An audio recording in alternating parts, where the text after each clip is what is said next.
पलक बचपन से ही एक ऐसी लड़की थी जिसमें चाहकर भी कोई बुराई नहीं निकाल सकता। हर कोई कहता कि वो पत्थर को छू ले तो वो भी सोना बन जाए।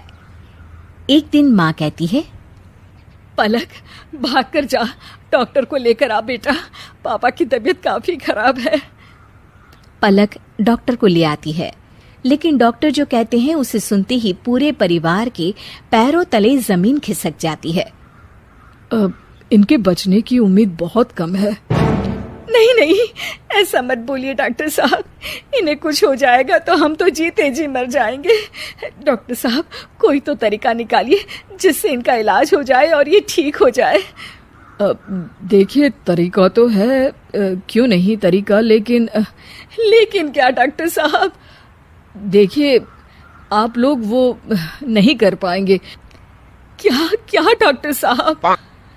देखिए, आप लोगों को इनके इलाज के लिए कम से कम 50 लाख रुपए की तैयारी करनी होगी। इनके इलाज में 50 लाख रुपए का खर्चा है। डॉक्टर विदेश से बुलाने होंगे। 50 लाख का नाम सुनते ही माँ बेटी दंग रह जाते हैं। माँ रोने लगती है। पलक डॉक्टर को छोड़कर आती है और माँ को पकड़कर हौसला देती है। माँ, कोई ना कोई रास्ता जरूर निकल आएगा, आप ऊपर वाले पर विश्वास रखें। अचानक घर की घंटी बजती है। माँ दरवाजा खोलती है तो देखती है कि पलक की बुआ घर के अंदर आती है। आए हाय, क्या हो गया मेरे भाई को? अरे क्या कर दिया तुम लोगों ने? मेरा इकलौता भाई बिस्तर पकड़ लिया है। अरे देखिए देखिए, आप ऐसा क्यों बोल रही हैं? हम लोगों की जिंदगी में इनके सिवा है ही कौन? ऐसी बातें मत करिए आप।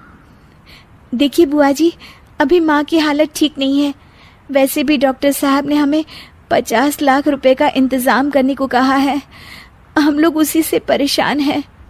लो, हो गया पैसों का इंतजाम। अरे पर पता नहीं आप लोगों को ठीक लगेगा भी या नहीं।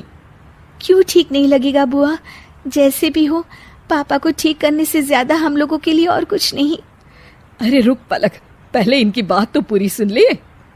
दरअसल मेरे घर के पास ही राकेश रहता है। बहुत बड़ी कोठी, कार, पैसा सब है उन लोगों के पास। अगर राकेश से पलक की शादी हो जाए तो। अरे दीदी, आप भी क्या बातें कर रही हैं? ये बिस्तर पर पड़े हैं, पैसों के लिए हम मोहताज हैं और आप शादी की बात कर रही हैं। दरअसल ना, राकेश के साथ शादी करने वाली लड़की के परिवार को राकेश के माँ बाप 50 लाख रुपए देंगे। वो क्यों भला? लड़का पैसे देकर शादी कर रहा है? बात हजम नहीं हुई। अरे माँ, रहने देना, हमें क्या, पैसे तो मिल रहे हैं ना पापा के लिए। अभी ये सोच। अच्छा बुआ, आप उन लोगों से कहिए कि हमें पैसे भेज दे, मैं शादी करने के लिए तैयार हूँ। अरे बहुत अच्छे बेटा, जुग जुग जियो। ये कहकर बुआ वहां से चली जाती है। उन लोगों को पैसे मिल जाते हैं और पलक के पापा का इलाज भी शुरू हो जाता है और पलक शादी करके पहुंच जाती है राकेश के घर। राकेश बहुत ही सीधा सादा, कोई काम धाम न करने वाला लड़का होता है। वो हर किसी की बात मान लेता और एक कोने में चुपचाप बैठकर फोन देखता रहता। पलक, मैं तुमसे माफी मांगना चाहता हूँ। मैं तुम्हारे लायक नहीं था, लेकिन फिर भी तुम्हें मुझसे शादी करनी पड़ी। तुम्हारे पापा बीमार न होते तो शायद मेरे घर वाले कभी भी तुम्हारे जैसी गुणी संस्कारी लड़की से मेरी शादी नहीं करवा पाते। पलक राकेश को देखकर मुस्कुराती है। ये मेरा भाग्य था, मुझे आपकी ही बीवी बनना था। शायद इसीलिए ईश्वर ने ये स्वांग रचा। अच्छा आप ये बताएं कि आप क्यों काम नहीं करते कुछ भी? अरे मैं कुछ कर ही नहीं सकता हूँ, मैं ज्यादा पढ़ा लिखा नहीं हूँ ना। ऐसा नहीं है कि मैंने कभी कोई काम नहीं किया, लेकिन हाँ, जब भी कोई काम करता कोई ना कोई मुझे बेवकूफ बनाकर निकल लेता।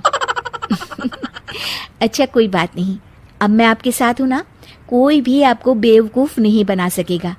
चलिए अब पापा से मिलने घर चलते हैं। दोनों मिलकर पलक के घर जाते हैं, जहाँ उसके पापा पलक को देखकर खुश हो जाते हैं। वो बिल्कुल ठीक होते हैं।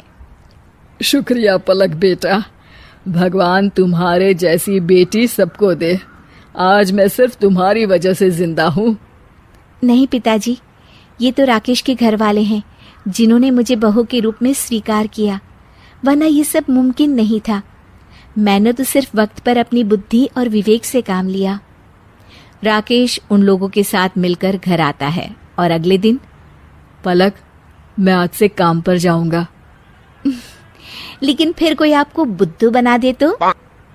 आज तक किसी ने मुझे इतना महत्वपूर्ण नहीं माना था जितना तुमने कल अपने पापा के सामने कहा।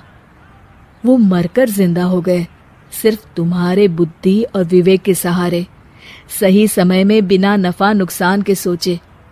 तो पलक, मैं तो एक अच्छा खासा इंसान हूँ। वाह जी वाह, सही बात है।